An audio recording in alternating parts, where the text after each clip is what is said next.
So here we are with my next project. This is a Arctic Cat 7000. It's got the 1049 Yamaha triple cylinder engine in it.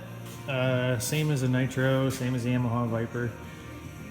This one's got roughly, we'll say roughly 12,000 miles. It's actually a little bit over that, so that'd be like 19,000 some odd kilometers. And what's going on is when you first start it, cold start, it just runs a few seconds and then, well, we'll say 8 to 10 seconds and then it stalls. And it won't run until it's warmed up unless you hold on the throttle slightly. Now, I've called everywheres, dealers and, you know, mechanics, whoever. A lot of them are saying it's time for a valve adjustment. And so that's what I'm going to attempt to do. So I'm going to show you what it does. I'm going to start it up and show you. It'll just run a second or maybe 5 seconds and then shut off.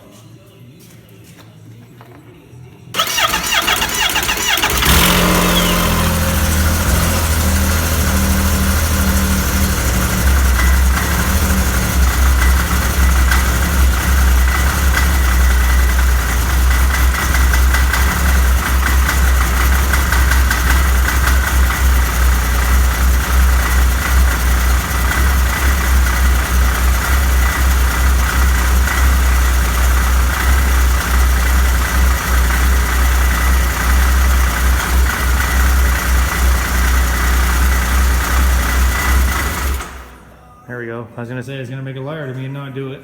What you're hearing is a clutch rattling. I got the side cover off the other side, just clutch noise. But yeah, when it gets down to low RPMs like that, it really makes the clutch rattle. It's almost like it's got a miss. Anyway, so like I say, all the dealers, a lot of places say it's time for a valve adjustment. Seems a little bit early. It says 25,000 kilometers in the manual. It's got 19,000 and change on it. So anyways, I'm going to at least take it apart and check the valves and go from there. So here we are, about an hour into this. Took off all the plastics, seat, fuel tank, you know, heat shroud, getting close to where I can check the valves. I believe I got to take this bar off to check the valves. In order to take that off, I need to take this off. And this one bolt, the other side of this bolt is giving me some trouble, but once I get this all off, then I'll be able to at least check them and see if they do need adjusted, which that's my hunch. Pretty sure they do. So here we are, we're easily probably 3 hours into this project. As you can see, I've got it completely stripped as far as the structure for your steering. There's little posts that come down here and down and tie into your A-arms in the front. All that come off is actually pretty straightforward. The only catch is when you remove your steering shaft, it kind of runs right down through here and ties in down here. Well, there's a bolt on the end of it and I could not figure out how to get that off. Well, I will share a little trick with you. If you take your boot, your steering off, there's actually a hole right here where you can stick a socket up in there and get the nut off. So it must be the way it's intended to come out. It took me a little while to find that, but once I did, it made my life a lot easier. So now I guess what I'm going to do is there's 2 bolts kind of down under here in the motor mounts. I'm going to take them 2 out, and hopefully I will be able to stand the engine more upright, because right back in here is your chain tensioner for your cams. And the only way to get that out, of course, is to tip the motor ahead. So I will check back in maybe when I've got that stood upright. So yeah, the progress so far is I've undone the motor mounts. I picked the motor up slightly and stuck a 4x4 in underneath the exhaust header there. Allowed me just enough clearance you can kind of see down in there. I can't point because I got the light in one hand and my phone in the other, but where the timing chain tensioner is, right there. This little thing, show you here, I'll see if my light will stay. Yeah, this right down in here, this is your chain tensioner. So that's the whole reason you have to undo the motor mounts, because you can get these bolts and this slides out. If I gotta take it out, which I'm thinking I do. So now I'm checking my valves, and what you want to do is you want to rotate your engine so your lobe is facing directly away from the cylinder, so you keep rotating it for each cylinder. And then use your feeler gauges to try to check down in between the cam and your lifters. Turns out I've got kind of a weird situation here. I've got one in each cylinder that is actually less than my thinnest feeler gauge is, which is 1.5 thou or 15 10,000ths. So what I'm going to do is pretend that they are 0 and try and order shims accordingly to that, and hope for the best, and I'll remeasure them once I get the shims. But now my next step is I've taken the cam tensioner out. As you can see with the chain here, there's no tension on the chain anymore. I'm hoping to leave the intake cam on, so I'm just going to remove the caps off the exhaust cam, and I'm really hoping I can pull just that one cam out and do the shims in this side. But I will keep you posted. Once I get these off, we'll check back again. One thing I didn't mention, if you'll notice the caps, they have arrows. Every cap has an arrow. Anyways, the arrows all point towards the cam gear or the timing chain. And anyway, see if I can show you here.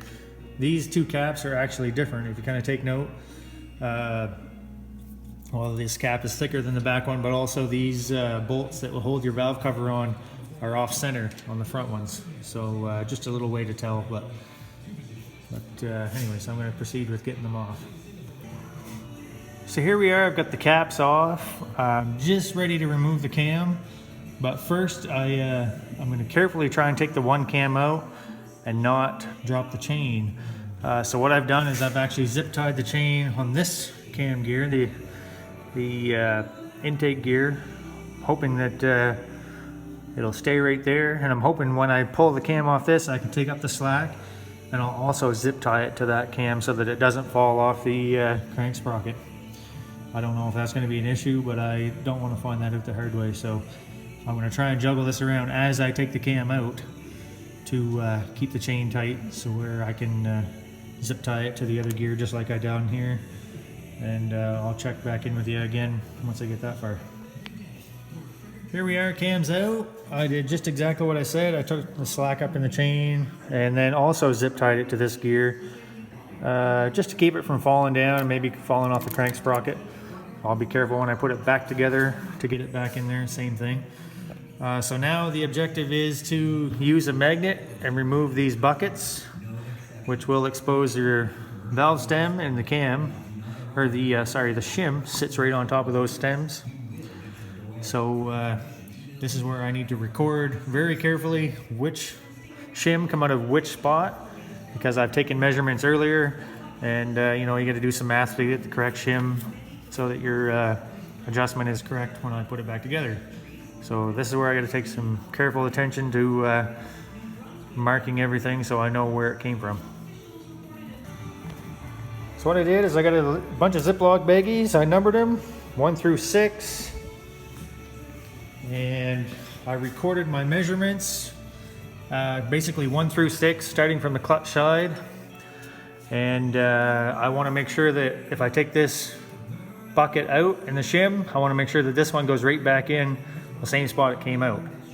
There could be some wear there, which will screw up all my measurements. So I want to make sure that they go right back in the same place that they come out of. So this is the way I'm doing it.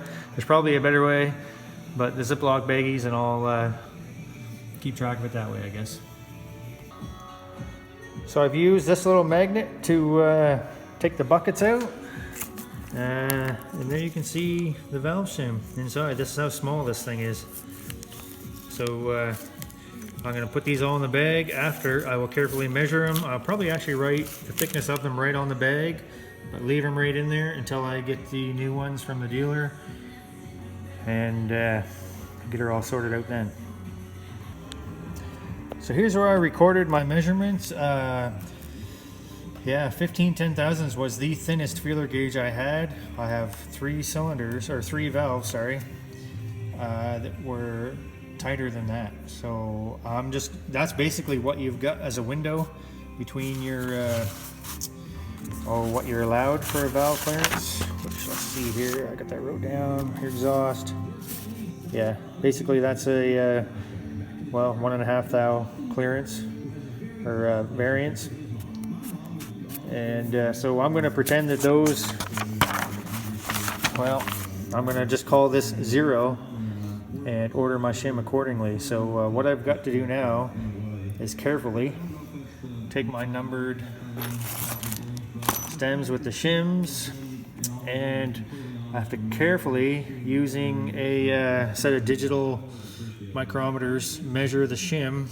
I'll record on my paper what the shim is now, and I'll have to subtract the difference and do the math that way to figure out the right shim. I noticed there's also a chart in your owner's manual that says about these valve shims. And anyway, what I'm going to do is maybe use that chart to see if, after I've measured these, if it works out. Here we are with shim number 1. I'm just going to one by one measure these and record them. Write them down in the corresponding chart I've got here. So here we are. This is the last one. You can see I've got all my measurements recorded here. Every time I would actually bring my calipers back in to make sure they zeroed out for every individual one.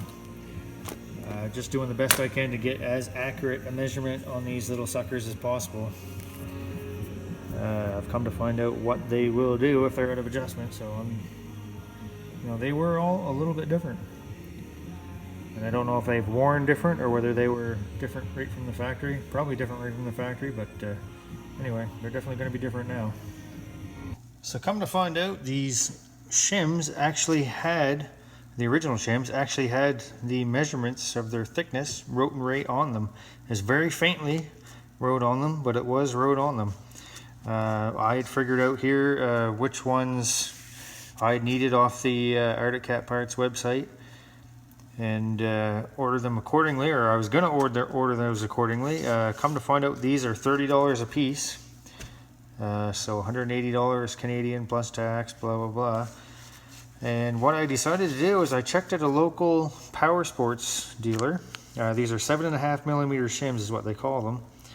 I called him. He actually had a kit right there, like a hot cams kit with all these different shims right in it. So I just told him the measurements I needed. I got all 6 of them for $10 and change, and I would highly recommend doing the same. So the new shims I got have the measurements wrote on those also, so I am going to put them in the corresponding valve and get things put back together. Here I am, I'm just putting the cam back in. Turn this light right here. Notice I got zip ties on, and what I've done is the cams have marks, and the actual mark is kind of behind the zip tie on each side here, but there's also marks right here and here that kind of line up with the edge of this, your cover, I guess, or I guess this is part of your head, but where your cover meets the head, there's lines on your cams to line up there. There's 18 pins from one of these marks to the center of this mark, 18 pins on your chain. I guess that's another way to know.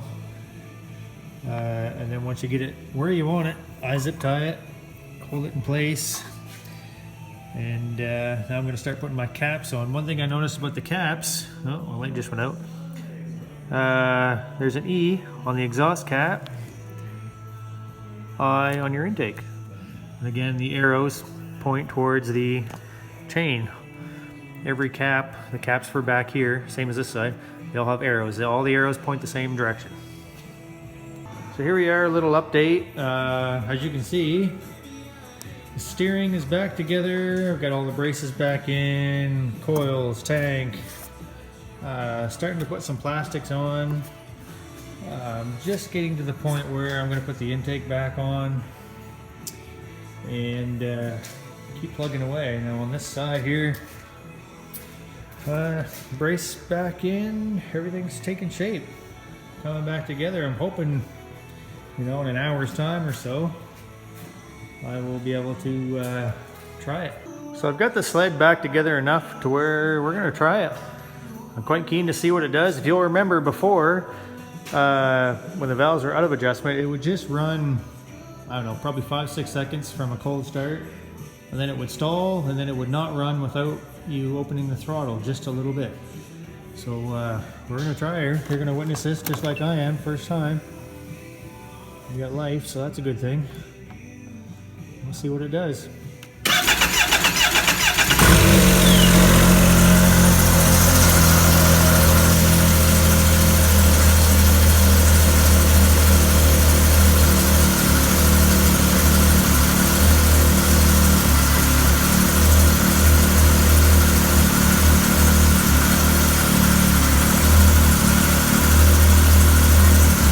Good sign so far. It would have stalled by now.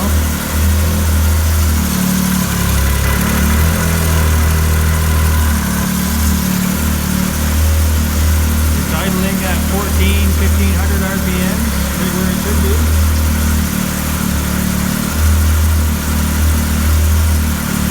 Actually, the motor even has a different sound.